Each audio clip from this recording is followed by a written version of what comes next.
Hi friends, എല്ലാവർക്കും നമസ്കാരം. Welcome back to my channel. പുതിയൊരു വീഡിയോയിലേക്ക് സ്വാഗതം. ഞാൻ ഈ സബ്ജക്റ്റിൽ രണ്ട് മൂന്ന് വീഡിയോസ് ചെയ്തിട്ടുണ്ട്. എനിക്ക് തോന്നുന്നത് പലർക്കും ഇഷ്ടമാകുന്നില്ല എന്ന് തോന്നുന്നു. കാരണം ഞാനിവിടെ പറയാൻ ഉദ്ദേശിക്കുന്നത് എന്താ വെച്ചാൽ, എനിക്ക് തോന്നുന്നു നമ്മൾ ഒരുപാട് തവണ ട്രെയിലർ എല്ലാവരും ഒരുപാട് തവണ കണ്ടിട്ടുണ്ട്. എത്രയോ തവണ, അതൊരു എണ്ണമില്ല. കാരണം നമുക്കൊരു അത് കാണുമ്പം എന്തെങ്കിലും അതൊന്ന് കണ്ടുപിടിക്കാൻ പറ്റുമോ, അതിൽ എന്തെങ്കിലും ഉണ്ടോ ഒളിഞ്ഞിരിക്കുന്ന കാര്യങ്ങൾ നമ്മൾ ആ ഒരു ഡീകോഡിങ്, ആ ഒരു മെന്റാലിറ്റി വെച്ച് ചെയ്യുമ്പോൾ അതിന് ഓരോ സംഭവങ്ങൾ ഓരോന്നിങ്ങനെ ഓരോ ദിവസം കാണുമ്പോൾ പുതിയ പുതിയ കാര്യങ്ങൾ കിട്ടുന്നതാണ്. അപ്പൊ അത് നിങ്ങളായിട്ട് ജസ്റ്റ് ഷെയർ ചെയ്യാണ്. അപ്പൊ അതിൽ ചുമ്മാ നമുക്കൊരു എക്സൈറ്റ്മെന്റും അതിൽ നമ്മൾ എന്താ പറയാ, ഇപ്പൊ മമ്മൂക്ക ഈ സിനിമയിൽ വരുന്നതിന് എതിർപ്പുള്ള ഒരുപാട് പേരുണ്ട്. പക്ഷെ ഞാൻ അതിനെ കാണുന്നത് അങ്ങനെയല്ല. ലാലേട്ടൻ സിനിമയാണ്, നമ്മുടെ മലയാളത്തിലെ എമ്പുരാന്റെ റീച്ചും കാര്യങ്ങളൊക്കെ നമ്മൾ കണ്ട് ആകെ ഞെട്ടിരിക്കുക നമ്മള്.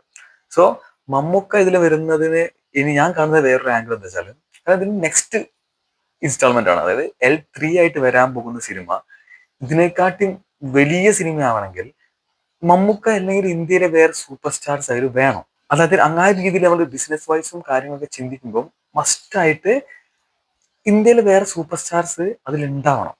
കാരണം പൃഥ്വിരാജ് അങ്ങനെയാണ് ഡ്രീം ചെയ്യുന്നത്. ഇപ്പോഴുള്ള ഈ സിനിമയുടെ എത്രയോ വലിയ സിനിമയായിട്ടാണ് അടുത്ത പാർട്ട് അദ്ദേഹം ഡ്രീം ചെയ്യുന്നത്. ഇപ്പം എംപുരാന്റെ പ്രീസെയിലും കാണുമ്പോൾ നമുക്കതൊരു പോസിബിൾ ആണ് നമുക്കറിയാം. നമുക്ക് ഒരു മലയാള സിനിമയ്ക്ക് നമ്മൾ ഇന്ത്യയിൽ തന്നെ ഏറ്റവും നമ്പർ 1 ആയിട്ട് പ്രീ ബുക്കിങ്ങിലൊക്കെ നിൽക്കുമ്പോൾ നമുക്ക് എന്തും ഇനി സാധിക്കും എന്നുള്ള ഒരു വിശ്വാസം, അതൊക്കെ കോൺഫിഡൻസ് ഒക്കെ അദ്ദേഹം കിട്ടിയിട്ടുണ്ടാവും. അപ്പം L3 നോക്കുമ്പോൾ പല തവണ പല ഇന്റർവ്യൂസിൽ പൃഥ്വിരാജ് പറഞ്ഞിട്ടുണ്ട് ഈ മമ്മൂക്ക ഇല്ല, അതായത് ലൂസിഫറിന്റെ ഈ ഫ്രാഞ്ചൈസിയിൽ മമ്മൂക്ക ഇല്ല എന്നുള്ളത് എടുത്തു പറയുന്നുണ്ട്. സോ മേ ബി നെക്സ്റ്റ് ഫ്രാഞ്ചൈസിയിൽ മൂന്നാം ഭാഗത്തില് മമ്മൂക്ക ഉണ്ടാവാം. ഒന്ന് നമുക്കറിയാം, ഒരുപാട് സസ്പെൻസുകളും സർപ്രൈസുകളും ഇനി ഈ സിനിമയിൽ ഉണ്ടെന്ന് അറിയാം. നമ്മൾ തിയേറ്ററിൽ പോയിട്ട് മാത്രമേ കാണാൻ പറ്റുള്ളൂ. അപ്പം അങ്ങനെ തിരയുന്ന സമയത്ത് നമുക്ക് കിട്ടുന്ന ഓരോ ന്യൂസുകളാണത്. അപ്പം ഒരുപാട് കാര്യങ്ങളുണ്ട് ഇങ്ങനെ പറയാൻ. അപ്പൊ ഈ ഒരു ഷോട്ട് അതില് ആരും ശ്രദ്ധിച്ചിട്ടുണ്ടാവില്ല. ആ ട്രെയിലറിൽ നമുക്കത് കാണാനേ പറ്റില്ല. ഒരു സെക്കൻഡ് പോലും ആ ട്രെയിലറിൽ ഈ ഷോട്ട് ഇല്ല. നമ്മൾ സോഷ്യൽ മീഡിയ ബ്രൗസ് ചെയ്യുമ്പോൾ എവിടുന്നോ കിട്ടിയ സംഭവമാണ്. കാരണം ഈ ഷോട്ടിലുള്ളത് എന്താ വെച്ചാല്, എബ്രാം ഖുറേഷി, സായിദ് മസൂദും നിൽക്കുന്നുണ്ട്. ഒരു ഹെലികോപ്റ്റർ, വൈറ്റ് കളർ ഹെലികോപ്റ്റർ അവിടെ നിൽക്കുന്നുണ്ട്. അതാണ് ഈ ഷോട്ട്. ഈ സിനിമയിലെ ഷോട്ടാണ്. ഇത് നമ്മൾ കാണുമ്പോൾ ലോജിക്കലി നമുക്ക് വേണമെങ്കിൽ ചിന്തിക്കാം. പലരും പറയുന്ന അഭിപ്രായം എന്താ വെച്ചാല്, ഇത് ഇപ്പൊ അവര് കയറാൻ പോകുന്ന ഹെലികോപ്റ്റർ ആയിക്കൂടെ അത്.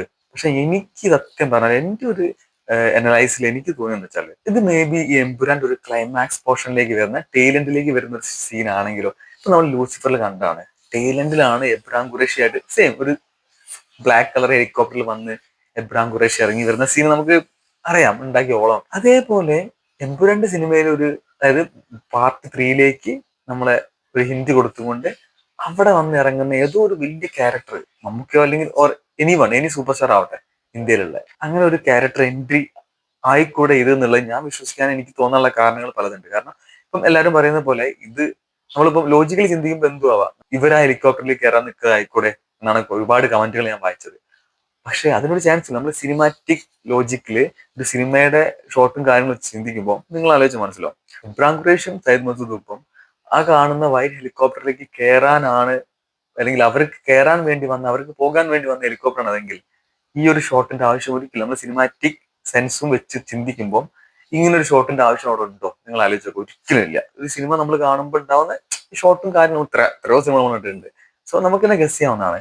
അപ്പൊ അങ്ങനെ ഒരു സീനാണെങ്കിൽ ഈ ഒരു ഷോട്ടിന്റെ, ഒരു മിഡ് ഷോട്ടിന്റെ, വൈഡ് ഷോട്ടിന്റെ ആവശ്യം ഇല്ല.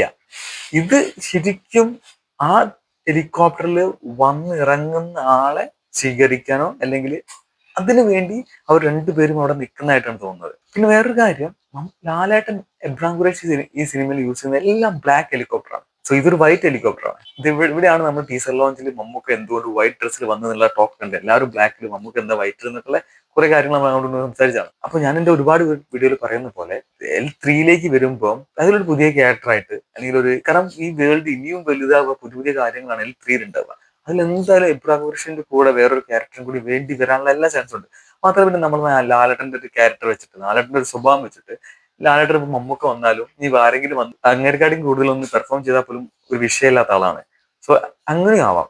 പിന്നെ അല്ലെങ്കിൽ ആ കഥ അങ്ങനെയാണെങ്കിൽ, ആ കഥ അവര് മുരളി ഗോപി എഴുതി വെച്ചിരിക്കുന്ന കഥയിലും അങ്ങനെയാണെങ്കിൽ, നമുക്ക് ഏതെങ്കിലും ഒരു ഇന്ത്യൻ സൂപ്പർ സ്റ്റാർ, രജനീകാന്തോ മമ്മൂക്കയോ അങ്ങനെ ആരെങ്കിലും ഒരു വലിയൊരു സ്റ്റാറിനുള്ള എൻട്രിക്കുള്ള ചാൻസ്, അതായത് ഞാൻ നേരത്തെ പറഞ്ഞ പോലെ എംപുരാന്റെ ടൈലൻഡിൽ വരുന്ന ഒരു സീനാണെങ്കിൽ, നമ്മൾ എബ്രാഹിം ഖുറേഷിനെ ലൂസിഫറിൽ കണ്ട പോലെ മൂന്നാം ഭാഗത്തിലേക്കുള്ള ഒരു ഗ്രാൻഡ് എൻട്രി, ഐ തിങ്ക് ഒരു വലിയ സൂപ്പർ സ്റ്റാറിന്റെ എൻട്രി ആണോ ഇത് എന്നുള്ളത് എന്റെ സംശയം അതാണ്. അപ്പൊ നിങ്ങൾ ആരെങ്കിലും ഈ ഒരു സീൻ ശ്രദ്ധിക്കാൻ ചാൻസ് വളരെ കുറവാണ്. ഇതൊരു 0.2 പോലെ ട്രെയിലർ കാണിക്കുന്നില്ല.